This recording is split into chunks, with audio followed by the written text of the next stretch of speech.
उठ जल्दी उठ उठ। कावा मारतिया चप्पल लेला पियरा काटे परी आई है सुआ दिया है। पियरा हाँ 10 बजे सोएन का कथे 12 घंटा सोबो न करे। 12 घंटे ड्यूटी करता है ना जन 12 घंटा सोबा। 12 घंटा ड्यूटी ना करते है नींद 12 घंटा जैसे 12 घंटा जागता 12 घंटा सोवे चाहिए तो नींद पूर होता है। पियरा काटे परी आ खेते में गोरू जाए धान जाता है।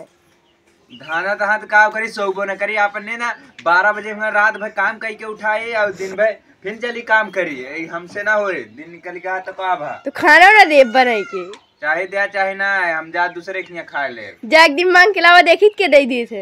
अरे तो का पता फलाने खिया जा मांग के दे फलाने धमाके कहू न दई है कैसे ना दई है हमारा बहुत व्यवहार है तो से जत्ती घरे से जा टेंशन ना एक दिन खाना ना देबू कोनो दिक्कत ना है।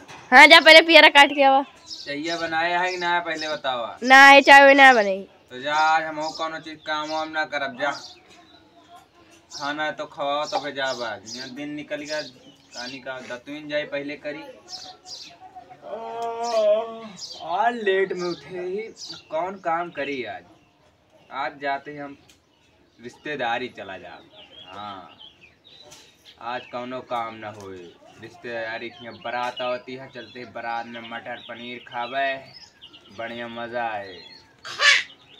चला भैया नहाई धोई चलिए अब।